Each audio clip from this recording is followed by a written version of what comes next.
Hey everybody, and welcome to day 3 of the SpaceX Insider Lockup Expiry Bloodbath. Let's check in and see how the stock is doing after all of these insiders began dumping their stock at the first available opportunity.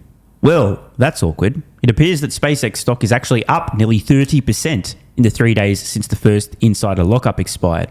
Alright, enough trolling of these so-called experts. Let's hear from somebody who actually knows what the hell he's talking about when it comes to SpaceX and isn't dumb enough to try to predict what the stock's going to do over the short term, but instead has developed a deep understanding of each pillar of the SpaceX business. Just a little bit of context, this podcast was posted around a week ago, before the SpaceX lockup expiry bloodbath that so far has yet to manifest. Let's see what Gavin's got to say. What about SpaceX? What's it been like watching that be digested by public markets, at least initially?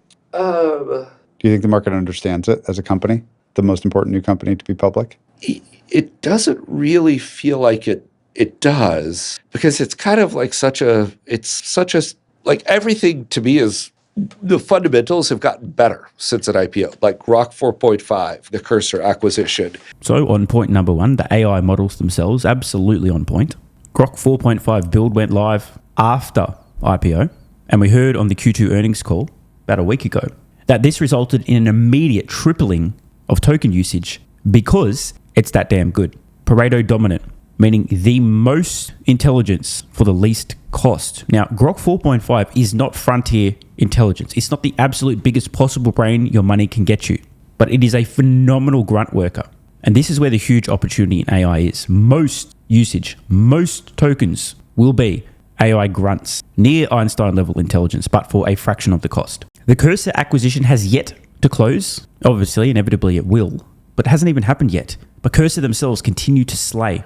This is going to be a huge amplifier for what's happening within SpaceX AI when Cursor is fully in the fold. The cadence of updates, improvements, new features, implementations, integrations that are happening with Grok, all of the AI products right now, is absolutely ridiculous. Just a couple of days ago, Grok Imagine 2 launches. A week or so ago, Grok Build is finally integrated into the website and Grok app, meaning you don't need to be super autistic to even use the thing.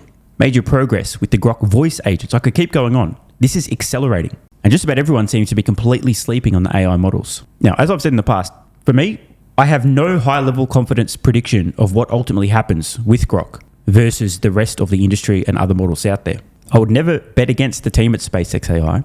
And the exclusive real-time data stream from the X platform, text, images, and video for training, is a hugely useful tool. The Cursor acquisition is going to be massive as well. But the AI model layer is so competitive and cutthroat right now that it's hard to predict with a high degree of confidence what's going to happen over the next few days, let alone weeks or longer. For what it's worth, my 20-year SpaceX valuation model does not require any meaningful success with Grok. And I'm intentionally attempting to temper my expectations just due to the uncertainty. But I am quietly confident that the SpaceX AI team with Grok, and once the Cursor acquisition is closed, will be extremely competitive in this space over the long term. And this aspect of the business is the biggest unknown. The AI compute business, there's a hell of a lot of clarity around that. There's way more clarity around Starlink, the launch business as well. But I think it's safe to say that most investors, including myself, are probably underestimating what's going to happen with the AI models. In fact, let me do something a little bit meta here and actually ask Grok to look at my current model, tell you exactly what percent of 2046 revenue and profits the AI models actually represent versus the rest of the company. For example, Starlink, the AI compute business, launch business, and so on in the base case. Of course, those of you that don't know, the model is now live on Patreon to supporters at the investor level and above. Many updates already in the works. A few have gone live, plenty coming soon, so stay tuned. It's going to be a very alive, living, and constantly updated model. Check out the link below or head to patreon.com/solvingthemoneyproblem. But I just want to emphasize, as I'm recording this, how much the AI models, meaning Grok, actually impact my 20-year SpaceX valuation. And we have our answer. Base case, SpaceX 2046. Revenue, 2.2%. Profits, 2%. In other words, my current model is anticipating that Grok, Composer, and so on will represent approximately 1/2 of one single fuck all of total revenues and profits for SpaceX over the long term. You know, Cursor has clearly accelerated meaningfully. And then they have shown that they could, they've shown over the last 3 years, they could bring on more compute faster than anyone at lower prices. And now we know that they could, even adjusting for the spot first contract gap, like their big advantage was they came into the market, and just hit those spot highs. And in a strange way, like one of the more bullish things for compute is like, they put a vast amount of compute into the market overnight, and it wasn't even really a blip. It was like the market just utterly absorbed it, Great point from Gavin. The AI compute business, as I continue to harp on about, is the thing that investors seem to be massively underestimating or just straight up not understanding. Gavin's point that the AI compute was essentially immediately absorbed is true and important and indicative of the astronomical demand for access to AI compute and the willingness for companies with the cash to immediately seize upon access to said compute. These companies have an extremely compelling financial incentive to do so. They're bottlenecked, they're constrained by access. As soon as they can get their hands on more AI compute, they can either train new, better models, which will mean more usage and or more profits because the model's now better, and or by getting their hands on more AI compute, they can do more inference, meaning their customers can use more of their existing products. Inference essentially boils down to using AI actively, meaning a massive and immediate increase in revenue. What the SpaceX AI compute business is really offering is not access to AI compute for training and inference. What they're really offering is an immediate, enormous increase in revenue and profits for any company that happens to have AI models available to customers. That's what they're really selling. That's what they're really leasing access to. A massive increase in profits and revenue. Any companies wishing to compete with AI models themselves at the frontier of intelligence and or at the Pareto frontier, cost per intelligence, so slightly less intelligence but far more cost effective, the grunt work AI, you need access to compute for training. If you can release a model that is dominant either in terms of absolute intelligence, frontier, and or a model that's dominant in cost per intelligence, you will see an immediate increase in usage. As we heard earlier, SpaceX AI, once they dropped Grok 4.5 build, saw an immediate tripling in usage. One more time, a 3x instantly when this new model dropped. This is real money. So element one, you want to drop a new model, you need to train it. To train a model, you need compute. And if your model doesn't suck shit, when it drops after you've trained it, you'll see a massive increase in usage, also known as revenue and profits. Factor number two, using AI requires AI compute for inference. Everyone who has access to AIs, whether it's a free plan or a premium plan or even a high tier plan, has limited usage. Many higher tier plans for a single user run hundreds of dollars per month. Power users need access to far more. All of these companies today who have models are also constrained by their ability to run them because they don't have access to enough AI compute for inference to actually run them. If they can get access to more AI compute, they can offer more usage to users and make more money. The bottom line of all of this is that access to AI compute for a company that has AI models that either need to be trained and released and or just offered to customers, as soon as you can access more AI compute, you can essentially almost immediately see a huge increase in revenue due to increased usage. So it is in the best interest of any companies with AI models who can get their hands on more AI compute to do so. That's why when SpaceX AI was able to bring on an enormous amount of additional AI compute, it was instantly absorbed by the market. Because companies like Google and Anthropic said, would we like to massively and immediately increase our revenues or not? My working thesis is that demand for intelligence, meaning demand for AI, will continue to be near infinite for years, if not decades to come.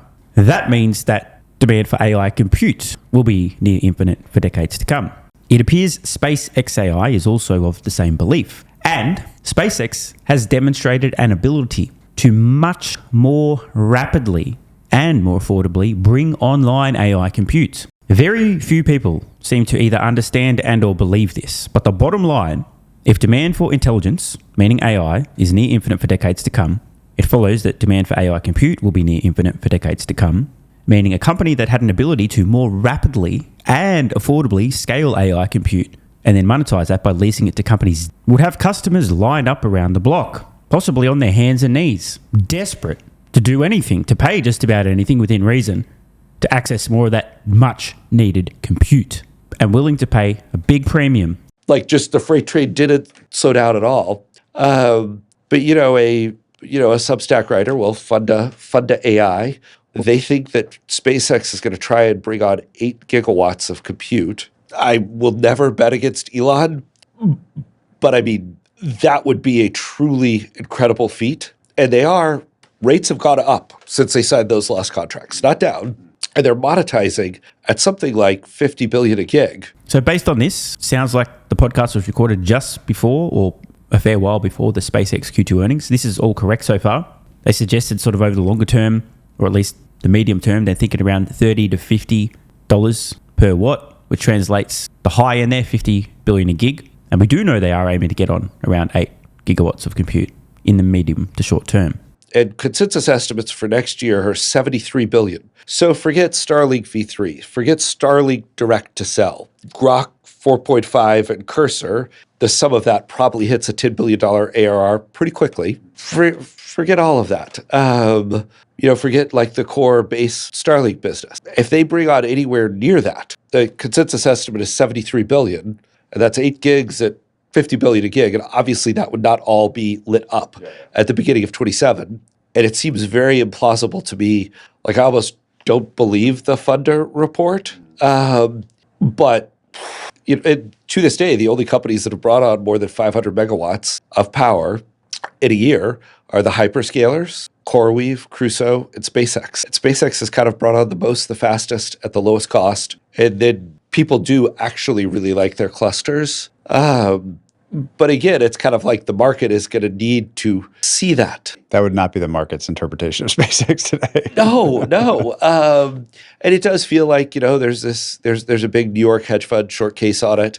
And I think they think, the spot price for compute's going to go down 90%. And, you're going to bring on all this, all this compute. It's not going to generate, nearly as much revenue as you think. Maybe. But I also want to be really clear, like I have seen Elon's companies, do really impressive things over the year. Bringing the Funder AI report of 8 gigawatts in 18 months. And I'm just quoting that because it's public, it's available to everyone. Whew, like that. Possible, yeah. That, yes. I think one of Elon's phrases is, we specialize in making the impossible late. I never heard that. That's great. Yeah. There's like kind of a lot of truth to that. Yeah.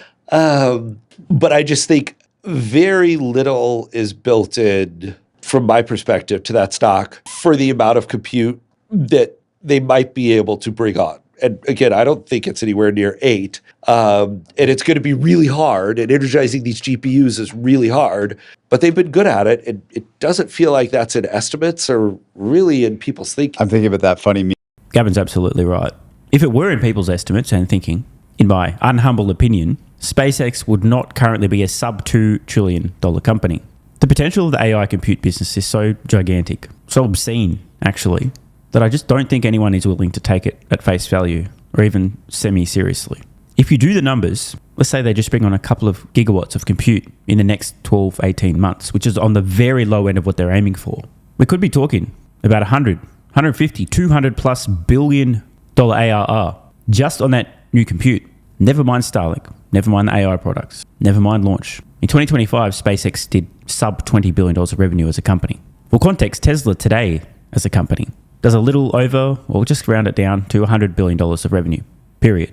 Imagine SpaceX in the span of 12 to 18, maybe 24 months, having the ability, a credible path to bringing online multiple Teslas worth of annual revenue just from an AI compute business. This is why no one's willing to take it seriously. It sounds impossible, but they do have a viable path. If they can get the compute, bring it online, and my thesis is correct, the demand for the compute is going to be near infinite. They will do this. So then it really comes down to, can they get the compute online? And to Gavin's point, with SpaceX, as I'm recording this, well under a $2 trillion market cap, I think the consensus among investors is no, not even close. That says SpaceX, the data center company? Oh, 100%. Yes, absolutely.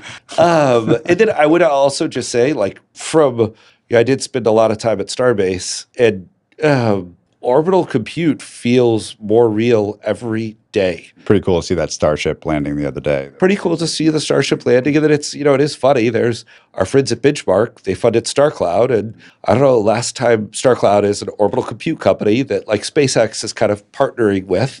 They're going to, I think, let them use the Starlink laser technology, which is really important for orbital compute. And but I do think that's kind of a good sanity check. Last time I checked, the Benchmark guys were pretty smart, and they're not coming from the Elon ecosystem at all. And they chose to fund an orbital compute company at like, a decent valuation without the internal launch costs that SpaceX gets. And that's just, to me, that's a good, like, hey, am I Crazy. Am I crazy? And it's like, well, maybe I'm crazy and maybe Elon's crazy and maybe Benchmark is also crazy and maybe the SpaceX engineers are also crazy. That just doesn't seem that probable to me. We will see where all of these stocks are in a year. It's going to be interesting to see where SpaceX is in a year, that's for sure. Gavin's point, by the way, it's not just SpaceX pursuing orbital data centers. StarCloud also, a totally separate entity being funded by investors who believe this is viable. The business themselves obviously think it's viable, and they're willing to eat the fact that they'll have to use SpaceX to launch their own data centers in space. Even so, they still believe they have a viable business. Bottom line, the odds of data centers in space not being viable, pretty low. And just to underscore the point about the importance of the AI compute business on and eventually off Earth, I'm going to ask Grok again, have a look at the 20-year Tesla and SpaceX valuation model. Instead of the AI models themselves, what percent of revenue and profits in the base case in 2046 does the AI compute leasing business on and off Earth contribute? Oh, is that all? 79% of both revenues and profits. Now, just because that's what my model currently estimates in the base case does not mean that's what's going to happen. But I think the general consensus among investors as it relates to SpaceX is that the AI compute business is but a very small element of what's really a communications and launch business that might also have some success with AI models. Make of that what you will. If you want to take a peek at the full 20-year SpaceX and Tesla valuation model, you can do so on Patreon. Just check the link below or head to patreon.com/solvingthemoneyproblem. The bottom line, the key takeaway, I agree with Gavin Baker here. I don't think, generally speaking, the market is appreciating the probable trajectory of SpaceX's revenue growth in the coming years, the magnitude of the AI compute business on and then off Earth. And I admit I am probably meaningfully underestimating SpaceX AI's success with the AI models themselves. Who knows, that 2% could grow to be 4, 5, 6, or even more. Thanks for watching. If you appreciate the content and want to support the channel, check out the links below where you can get early access to daily videos, unlock hundreds of exclusive pieces of content, and plenty more. AG1 has been part of my daily health protocol for almost half a decade. It's packed full of vitamins and minerals and helps me fill in nutritional gaps while supporting energy, digestion, and immune function. It also has prebiotics and probiotics to promote gut health. I take my health very seriously, and so should you.